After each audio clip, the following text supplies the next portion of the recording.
aquí en este evento importante que organiza la facultad y de modo especial la Escuela de Negocios Internacionales. Como ustedes ven, el título de esta presentación final realmente es una muestra de otro ángulo de ver los negocios internacionales. Probablemente ocupa un lado muy marginal, porque como se ha visto en las diversas presentaciones, todo está abocado a ver la forma como hacemos negocios. Y creo que después de lo que yo explique, veremos cómo es que podemos enriquecer más nuestro conocimiento, podemos permitir, apreciar de qué manera podemos sacarle más ventajas a lo que Dios y la naturaleza nos ha entregado. De manera que esta presentación, bajo esta denominación geopolítica y ventajas comparativas que ofrece el espacio geográfico nacional, es necesario que la conozcamos en mayor perspectiva y mayores posibilidades de uso y aplicación a las carreras que ustedes han elegido. De acuerdo a lo que se ha venido escuchando en el transcurso de la mañana y hoy en la tarde, tanto David Ricardo como Adam Smith son los creadores de estos conceptos de ventajas comparativas y luego las ventajas competitivas. Pero en este caso vamos a hablar de un elemento que no se ha mencionado, de un elemento que forma parte de nuestra realidad, que forma parte de lo que nosotros estamos en la necesidad permanentemente de conocer. Y es aquello que brinda la geografía nacional, brinda la ocupación que tiene nuestro país en el continente y con relación al globo terráqueo. Como ustedes ven en la parte final de esta lámina, las exposiciones que se han tenido nos han hecho mención a 4 elementos, a 4 factores que forman parte de nuestros negocios internacionales: el sector agrícola, el sector minero, el sector pesquero y el sector turístico. En esas 4 líneas realmente está mucho de la competencia y la competitividad que el Perú tiene como parte de su propio desarrollo presente y futuro. Pero yo no voy a abundar más en lo que muy puntualmente nuestros invitados han expuesto en el transcurso de esta mañana y hoy en la tarde, sino que yo voy a hacer mención a un elemento que es muy poco tomado en cuenta en nuestro país y en nuestro sistema educativo, y es la importancia que una visión geopolítica se juega en el desarrollo del país y de cualquier país en este caso. La geopolítica es un concepto que une 2 elementos: el espacio geográfico y la política. El espacio geográfico, que representa todas las bondades que aquí se han conocido, y los decisores de las políticas nacionales o internacionales. Acabamos de escuchar toda una presentación respecto a las políticas públicas que se tienen respecto a las exportaciones, a las políticas agrarias, y definitivamente esa es tarea del Estado. Pero nosotros queremos darnos cuenta, por otro lado, que esta geopolítica nos debe permitir a nosotros valorar, darle un significado mejor y mayor de lo que representa que el Perú tenga acceso directo al mar, que el Perú tenga la oportunidad de desarrollar 12 veces al mes, o al año, perdón, durante los 12 meses del año, actividades agrícolas. Eso es una gran ventaja comparativa que realmente no está en lugar de discusión. Somos un país que tiene el 5% del agua dulce del mundo. Somos un país que cuenta con ríos navegables en la selva, y uno de esos ríos navegables nos permite llegar al Océano Atlántico. Y si estamos en el Océano Atlántico, llegamos a Europa, llegamos al África, a la parte del norte, del hemisferio norte por el lado Atlántico y también por el lado sur. Entonces somos un país que posee 84 microclimas de los 114 que hay en el mundo. La posibilidad de hacer agricultura, la posibilidad de hacer negocios está basado en todos estos elementos. Pero ¿por qué no tenemos todo eso? ¿Por qué se da la presencia de todos estos elementos en nuestro territorio? Es lo que vamos a tratar de explicar. Uno de los expositores de esta tarde nos dijo que estas preocupaciones no datan de mucho tiempo, probablemente, como se mencionó, 20 años. Y la pregunta es, ¿y por qué nos hemos tardado tanto en tomar debida nota y conciencia de este elemento? Porque nosotros en el sistema educativo hemos recibido una visión fatalista y negativa del país, que ustedes lo ven en el recuadro en blanco. Se nos ha dicho que la costa es un desierto, que no sirve para nada, inútil. La sierra una cadena de montañas que impide la comunicación, y la selva es una zona enorme, perdón, estamos hablando del 50% del territorio nacional, pero inundable. Es decir, este es un país para correr en esa visión descriptiva de la geografía que podríamos calificar de fatalista. Al otro lado, en el lado de la colaboración verde, decimos que la cosa no es así. Nosotros tenemos que asumir un rol a partir de lo que la geopolítica nos puede brindar en estos momentos. No estamos hablando de la geopolítica de la Segunda Guerra Mundial, sino estamos hablando de una disciplina que nos enseña a valorar lo que nosotros somos como país, lo que tenemos como país, lo que nos hace evidentemente tener unas ventajas comparativas indiscutibles.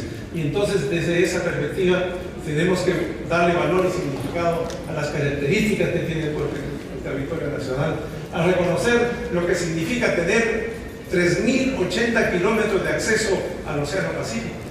No estamos hablando de lo que perdimos en Arica y Taramacán, se imaginan ustedes, sería el doble de lo que hoy día tenemos como acceso directo al mar. Pero como no se trata de llorar sobre la leche derramada, lo cierto es que hoy día de Tumbes a Tacna tenemos 3.080 kilómetros de acceso directo al mar. ¿Y cuántos puertos tenemos? Se les ha dicho que tenemos 3. De esos 3, el principal está en el Callao. ¿Y cuántos puertos tenemos para recibir a pasajeros? A que los cruceros de verano, los cruceros que navegan en el mundo puedan llegar al Perú. No tenemos ninguno. En Chile, en Ecuador y al norte hay una gama de puertos que están especializados en recibir a pasajeros. Y esa es una línea de trabajo que está ausente en el Perú. El mes pasado se anunció que en San Isidro y Miraflores se iba a construir para el 2020 un proyecto de puerto especializado en la recepción de pasajeros, para recibir a naves, a cruceros que en sus albergues comprende a una cantidad de habitantes muy importante, 2.000, 3.000, 4.000, 5.000 pasajeros en una de esas naves. La pregunta es si todos pueden ser recibidos en nuestro sistema hotelero. Probablemente colapsaría, probablemente no estaríamos en esas condiciones. De manera que aquí hay muchas cosas por realizar y por tener en cuenta. Estas ideas las he venido exponiendo desde hace un buen tiempo atrás en este libro que ha estado permanentemente en discusión, un libro que prácticamente ha sido agotado hace varios años y en el que se demuestra que el Perú ocupa una parte central en América del Sur y con relación a todo el continente americano. Como lo vamos a ver acá, estas son las ventajas comparativas en términos geográficos el Perú posee. En primer lugar, estamos integrando la cuenca del Pacífico. ¿Por qué es valiosa la cuenca del Pacífico? ¿Por qué los brasileños se empeñaron en construir los corredores que, como se ha descrito acá, no son usados con la intensidad del caso? Porque Brasil, hace muchos años, desde 1950, se planteó la visión geopolítica de llegar al Asia. Y la única manera de llegar al Asia antes era por Panamá, el canal de Panamá, o por el sur del estrecho de Magallanes. Se dieron cuenta que por el Perú, por América del Sur, en su parte Pacífico, podían ellos llegar a la cuenca del Pacífico. Y desarrollaron la idea de los corredores interoceánicos que hoy día nosotros estamos viendo no tienen la frecuencia ni la intensidad para los efectos comerciales. Pero esa es una salida. ¿Y qué ha permitido esto a los brasileños? Les ha permitido darse cuenta que no se trata simplemente de 2 corredores, se trata de 3 corredores, se trata de que se aproximan a 2 océanos y se aproximan a los puntos extremos que hay en los océanos. ¿Cuáles son los puntos extremos de los océanos? A un lado está el mundo asiático y al otro lado está el mundo europeo. De manera que el Perú está ubicado en la parte central de América del Sur. Contar con un río navegable que nos traslada a otro océano y nos lleva, pues, por supuesto, a Europa y al África, es decir, estamos en una situación geopolítica valiosa, en una situación que nos permite una ventaja comparativa nacida de la geografía. El otro componente es que estamos en la parte central de América del Sur. Somos un país que puede desarrollar actividades agrícolas en los 12 meses del año. Es decir, ¿en qué lugar del planeta se da esta gran ventaja? ¿En qué lugar del planeta es que se puede cultivar todos los meses del año? Y toda una variedad de productos agrícolas, como se han mencionado. Somos un país con acceso de 3.080 kilómetros de acceso directo al mar. Estamos llamados a convertirnos en una talassocracia, como lo vamos a ver más adelante. ¿Qué cosa es una talassocracia? Es el dominio del mar. Esta es una palabra que plantearon los griegos hace 6 siglos antes de Cristo. ¿Y cómo se domina el mar? El mar se domina con 2 cosas básicamente, con puertos y con barcos. Y nosotros, con 3.080 kilómetros de acceso al mar, no tenemos hoy una marina mercante importante. Los bolivianos que no tienen mar, tienen mucho más barcos que nosotros, barcos mercantes. De manera que es un contrasentido. Un país con 3.080 kilómetros de acceso al mar apenas con 3 puertos, un puerto principal que concentra todo y el resto realmente no está a la altura de lo que se puede hacer en el país. Y eso es lo que se quiere de los estudiantes de negocios internacionales, que se den cuenta de que aquí es factible, de que aquí es posible aprovechar el espacio geográfico en el cual está ubicado nuestro territorio. Como se dice en la parte baja, con Brasil unimos 2 océanos y aproximamos 2 continentes, el continente asiático y el continente europeo como el africano. Tenemos 84 microclimas de los 114 que hay en el mundo. Realmente esa es una gran ventaja que nos brinda todas esas oportunidades que estamos aquí mencionando. Contamos con un río que no es cualquier río, es un río navegable, es un río internacional que nos lleva a otro océano. Como se ha visto aquí, desde Yurimaguas se puede llegar al océano Atlántico. Y el corredor norte, justamente a través de esta interconexión, río y carreteras, puede llevar los productos hacia el mundo asiático. En el territorio se han desarrollado culturas de todos los que hemos estudiado. Nuestro territorio, nuestro país, está cubierto en gran parte de su territorio por las huellas que dejaron nuestros antepasados. Y es una zona que ha permitido el desarrollo del turismo, es una zona que ha permitido toda esa múltiple variedad y expresión de actividades turísticas que no se limitan al hecho histórico. Hoy día hay especialidades en observar mariposas, en observar el vuelo de las aves, es decir, de toda una gama de muestras que existen, de muestras de vida que existen en nuestro territorio. Tenemos el 5% del agua dulce del mundo, es decir, somos un país que realmente tiene una gran ventaja. Lo que tenemos que hacer es desarrollar políticas que puedan proteger este recurso vital e importante que, según los analistas, consideran que las guerras en el futuro será justamente por el uso y empleo de las aguas. Estamos conectados a la cuenca del Orinoco, a la cuenca del Amazonas, a la cuenca del Plata, y el Perú también está presente en la Antártida a través de una base científica de nombre Machu Picchu. Nosotros tenemos en la Antártida una base cubierta por peruanos, pero en la temporada solo de verano. En cambio, los chilenos, los argentinos, los americanos, los ingleses, los rusos incluso, tienen bases permanentes, bases que durante todo un año y por años ahí están haciendo investigaciones. Nosotros hacemos investigaciones solamente en las temporadas de verano. Otro elemento importante que nos brinda el espacio geográfico nacional es que nos demos cuenta que estamos formando parte de la gran cuenca, la cuenca del Pacífico. Entre países continentales, insulares, ahí está el Perú ubicado. Aquí está el Perú. Y esta es una zona que fue descubierta después del descubrimiento de América, fue descubierta también por los españoles. Y durante 3 siglos los españoles denominaron a esto el lado español. Es decir, la configuración geográfica que tiene este territorio da la idea de ser todo esto una gran laguna rodeada de estos espacios continentales. Lo cierto es que desde el Virreinato del Perú y desde el Virreinato de México, las ciudades que fueron conquistadas, las ciudades que fueron dominio español durante 3 siglos, nacían las órdenes desde el Perú. Nosotros no hemos hecho ningún tipo de aporte, ningún tipo de defensa de estos conocimientos que se han venido dando en el tiempo. Y por eso los españoles lo llamaron el Gran Lago Español, cosa que se desconoce en el país. Y en esta cuenca que están ustedes viendo acá, en pequeño, podemos hoy día ubicar 6 tipos de países.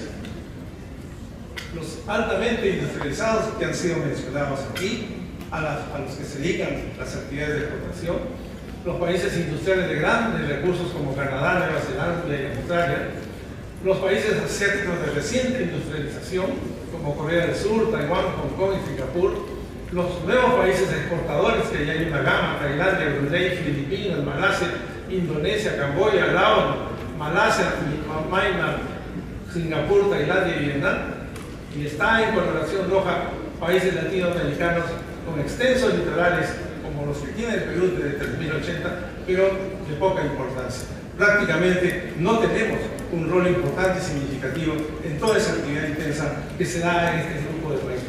Y por último, están China y Rusia, que en mi época universitaria hablar de los chinos y los rusos era hablar de terrorismo, era hablar de subversión, era hablar de confrontaciones ideológicas. Hoy día esas cosas han desaparecido y hoy día hablar de los chinos y los rusos es hablar de una penetración hacia América del Sur, de una gran inversión de dinero en obras de infraestructura y en obras de toda naturaleza, porque este continente nuestro y el Perú de modo especial tiene muchas oportunidades que ofrecer. Aquí ven ustedes estos barcos que definitivamente pocas veces llegarán al Perú porque requieren de puertos de mayor magnitud de los que acabamos de observar, se han dicho en estas diversas presentaciones.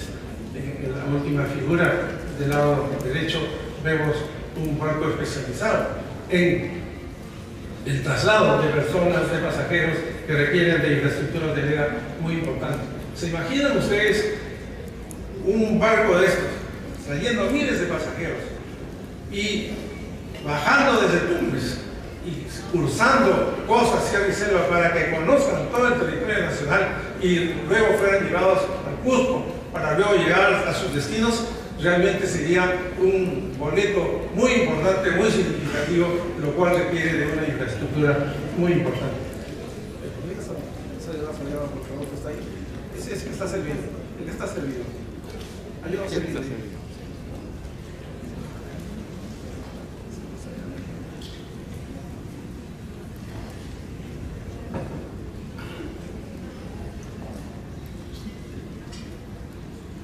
Esta cuenca entonces, la nuestra, de la que formamos parte, de la que indiscutiblemente nuestro territorio es partícipe, nuestro país es partícipe, se caracteriza porque es la más grande del mundo, es la más grande del planeta, a lo que los españoles llamaron el agua española.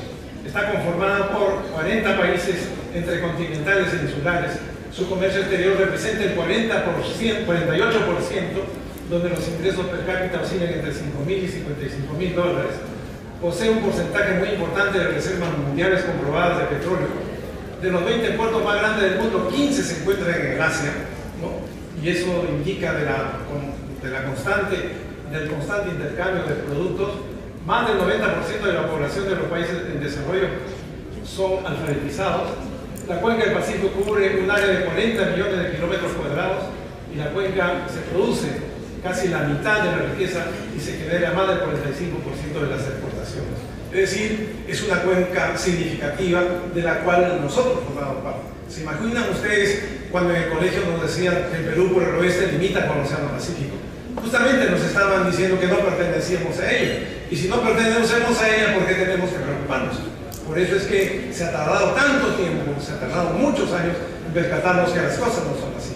El mar es un espacio de proyección en términos geopolíticos. El mar es un espacio que me debe permitir a mí observar qué es lo que existe al otro lado. Y la representación del mapa no puede ser aquella que fue diseñada en Europa. La representación del mapa es aquella que hemos mostrado a ustedes al comienzo, donde el continente americano está al centro y en los puntos extremos el Asia y en el otro lado el África y Europa.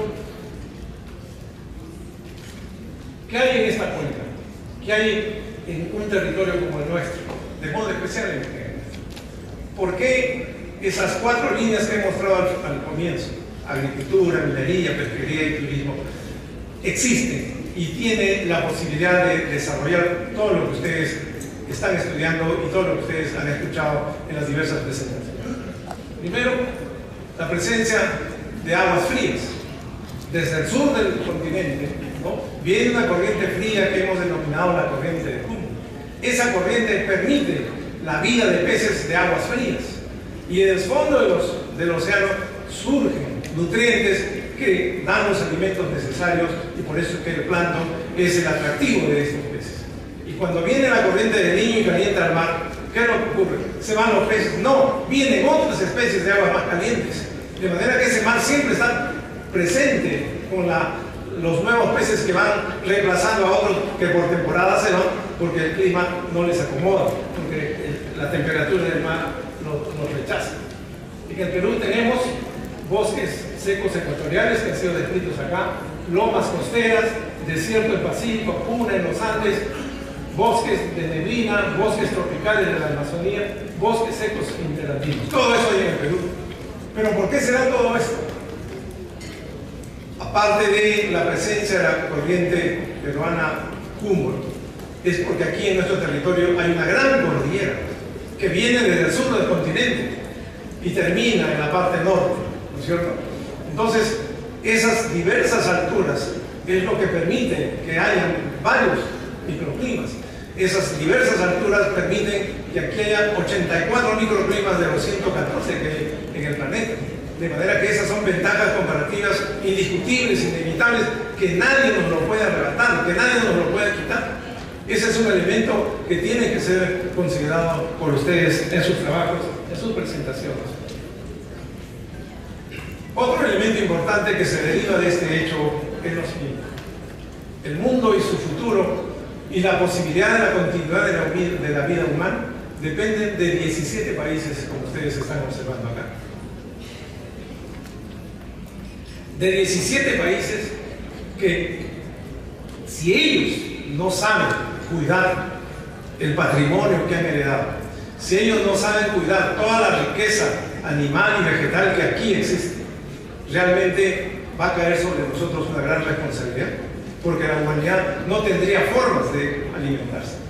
De manera que cuando se habla de 17 países que cuentan con espacios mega diversos, donde se produce vida vegetal y animal que permite el futuro y la continuidad de la especie humana, en nosotros nos recae esa responsabilidad. De manera que hacer negocios no solamente es vender, sino es también darnos cuenta que desempeñamos un rol importante.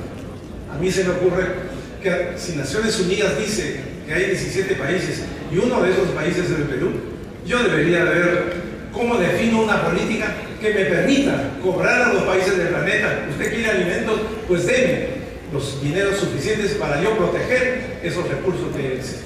Porque ustedes ven la producción ilegal que se hace de oro en Puno, en Madre de Dios. ¿Qué está haciendo? Está destruyendo la naturaleza, está destruyendo todo aquello que es formas de vida. Entonces eso lo tiene que pagar alguien. Y si el planeta vive de estos países, de estos 17 países, deberíamos de cobrar un tipo de regalía por garantizar eso. Y esas serían parte de las políticas públicas que se tengan que desarrollar. Como se dice ahí en la parte amarilla, es un texto de Naciones Unidas: la biodiversidad es esencial para la seguridad alimentaria y la nutrición. Miles de especies interconectadas constituyen una red vital de biodiversidad en los ecosistemas de los que depende la producción mundial de alimentos. Es decir, estamos obligados, estamos forzados a proteger esa biodiversidad, y alguien debe de pagar por esa responsabilidad que se asigna al país para defender esa biodiversidad de la cual depende el resto de la humanidad. Cuando mencionaba hace unos instantes que el Perú, por el hecho de tener acceso directo al mar, con 3.080 kilómetros, ¿no?, está llamado a ser una talasocracia. ¿Qué significa la palabra talasocracia? Significa el dominio del mar. Y el mar se domina, he dicho, con dos elementos: con barcos y con puertos. Nosotros necesitamos más puertos. Necesitamos puertos que tengan capacidad de recepción de esos miles de pasajeros, de esos miles de toneladas de carga que suelen llegar. Los tránsitos por esa zona del mundo en nuestra América es muy escaso con relación a lo que se ve en la parte europea y en la parte asiática, como vamos a ver. Entonces, nosotros tenemos ventajas comparativas que nos llevan a convertirnos en una talasocracia en razón a lo siguiente: al espacio continental formado por la costa, la sierra, la selva y los ríos navegables. Eso es todo un sistema. Es un sistema que nosotros debemos aprender a articularlo, a apreciarlo, valorarlo, y a partir de ahí hacer toda su presentación. Valorar a la cuenca del Pacífico por su acceso directo al mar de 3080, la posesión de la gran biodiversidad, reconocer la capacidad creativa del hombre peruano, la presencia del Perú en la Antártida, la presencia de tecnología, capitales nacionales y extranjeros, el mercado global, contar con grandes puertos para recepcionar mercancías y pasajeros, presencia de rutas marítimas y aéreas mundiales y existencia de vestigios históricos que están a lo largo de todo nuestro territorio. Si queremos que el Perú se convierta en una talassocracia, entonces esto es lo que tenemos que hacer. En primer lugar, contar con barcos mercantes para las mercancías y los pasajeros. En segundo lugar, contar con puertos comerciales, pesqueros, deportivos y militares. Se complementa en los tiempos actuales con una infraestructura de carreteras que ustedes ven en los lados, en los costados, los proyectos existentes. Contar con un sistema de ferrocarriles como el que apreciamos acá. ¿Saben ustedes que el Perú fue el primer país en América del Sur con contar con los ferrocarriles? En 1856, el presidente Ramón Castilla fue el primero en inaugurar el ferrocarril en América del Sur. Hasta los años 40, en el Perú, tuvimos 4.500 kilómetros de líneas férreas. 4.500 kilómetros de líneas férreas. ¿Cuántos tenemos ahora? 1.500. Es decir, el resto de líneas férreas han desaparecido. A ningún gobernante, a ningún político, a ningún estudioso de estos temas se le ocurrió articular estos sistemas de comunicación que se daban vía ferrocarriles en el Perú.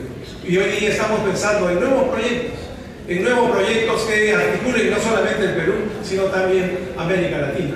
Lo cierto es que nosotros en ese sentido nos hemos quedado rezagados, en ese sentido no hemos aprovechado lo que ya desde el siglo XIX había venido creciendo.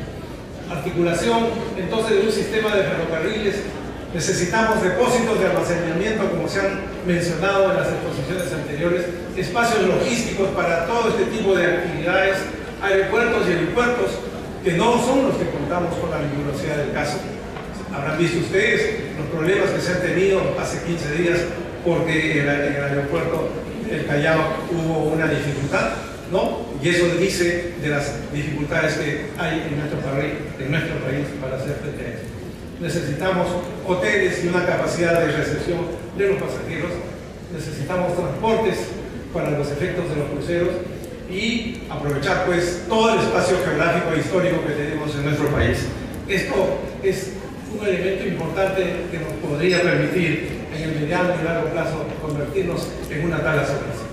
Lo que ustedes ven aquí son proyectos, lo que ustedes ven aquí son buenos deseos, no son materializaciones efectivas, no son materializaciones que ya estén siendo ejecutadas. Un solo ejemplo para que se den cuenta. Cuando Brasil decidió llegar a la cuenca del Pacífico, lo decidió en 1950. En 1960, 10 años después, se inicia la materialización de esa idea.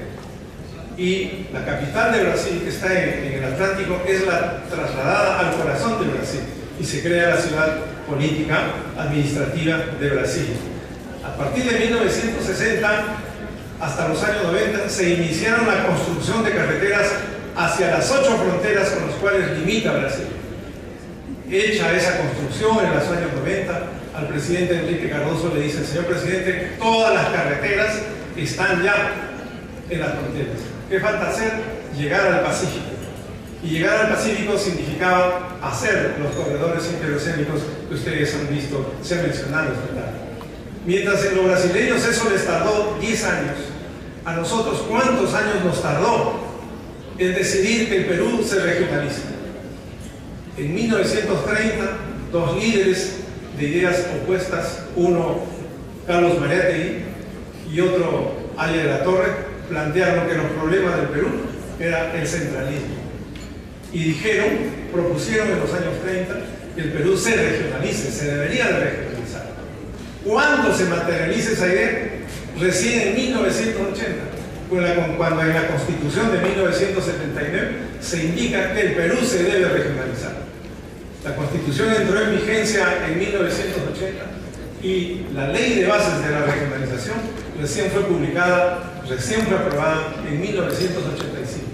Correspondió al primer gobierno de Alan García hacer la regionalización y se crearon 11 regiones, 11 presupuestos, 11 proyectos de administración. Esa primavera apenas duró 7 años, porque en 1992 vino un golpe de Estado y ha ocurrido lo que hoy día todavía permanece. Cada departamento, como se ha hecho mención aquí en una de estas exposiciones, cada departamento se convirtió en una región. Hoy día son 25 oportunidades de producción 25 presupuestos permanentemente que se enriquecen. En este presupuesto del 19 se está volviendo a implementar un 10% más para los efectos de generar obras. Pero ustedes ya saben en qué terminan esas obras. Terminan en manos privadas, terminan en el enriquecimiento ilícito de estos que pugnan por el poder, no para desarrollar, sino para enriquecerse. De manera que, ¿cuántos años han pasado para que el Perú se regionalice? Más de 50 años. Es una velocidad muy lenta, prácticamente de tortura. En cambio, países que tienen ideas claras y convicciones de lo que quieren hacer, no tardan tantos años como es el caso de Brasil que acabamos de mencionar. De manera que estos son proyectos, son ideas, son sueños que todavía no se han hecho realidad. Ojalá que en este escenario ustedes como jóvenes y como población que va a reemplazar las nuevas dirigencias sean justamente los que puedan materializar esto que ya debería dejar de ser ideas y se conviertan en realidades. Aquí tienen ustedes los proyectos de construcción de ferrocarriles con Brasil, el llamado proyecto IRSA. Otro proyecto geopolítico importante en esta parte del mundo, la Alianza del Pacífico, que está integrada por México, Colombia, Perú y Chile, que realmente está dando una muestra de efectividad en el comercio internacional. Tenemos el APEC, a la cual ya el Perú es miembro activo y permanente de estas grandes actividades comerciales. Y aquí hay un hecho importante que quiero también destacar. Cuando nosotros vemos el Pacífico, aquí, el área del Pacífico, tenemos que darnos cuenta que este mar también se prolonga a la zona de la India. Entonces deberíamos hablar del Pacífico e Índico y Mar Índico como parte de una unidad, como parte de una actividad comercial que se tiene que realizar en el tiempo. Eso es visualizar el futuro, eso es visualizar lo que inevitablemente ya se nos viene. La India está en ese proyecto, la India está en considerar que esto representa una unidad.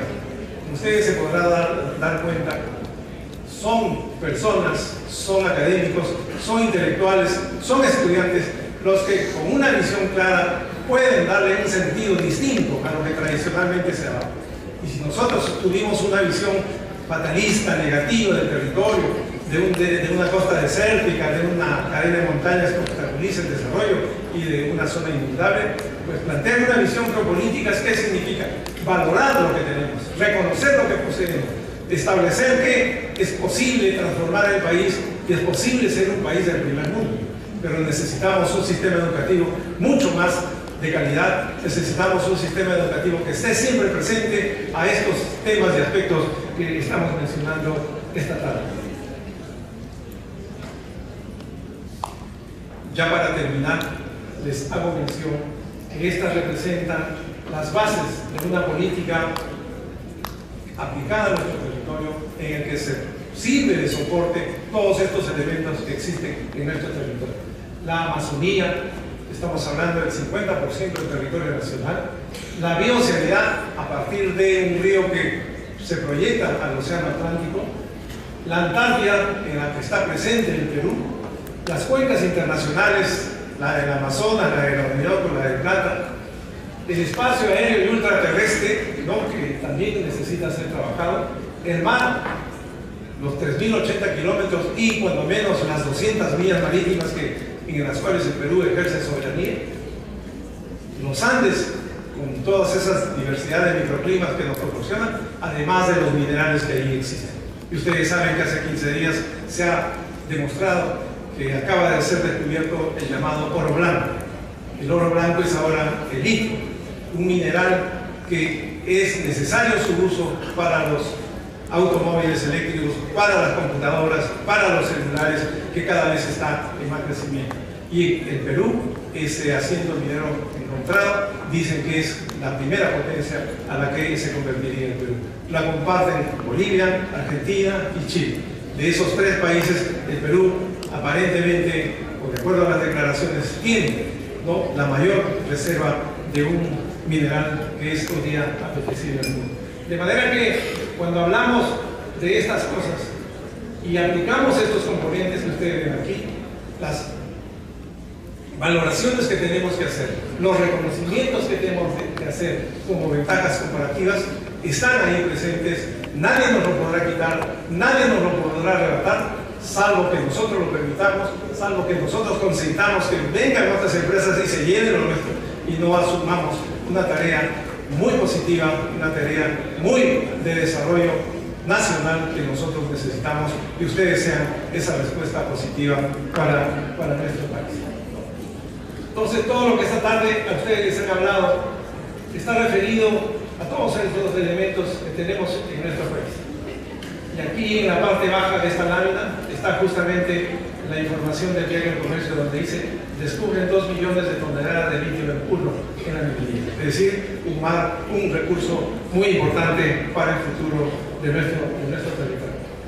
Entonces, no es suficiente tener estos conocimientos que tenemos, que se han mencionado aquí, sino es importante que nosotros hagamos una valoración de lo que nuestro país representa por su ubicación geográfica, con relación al continente, con relación al planeta, como gran ventajas comparativas que brinda nuestro territorio. Muy amables por su atención y aquí viene la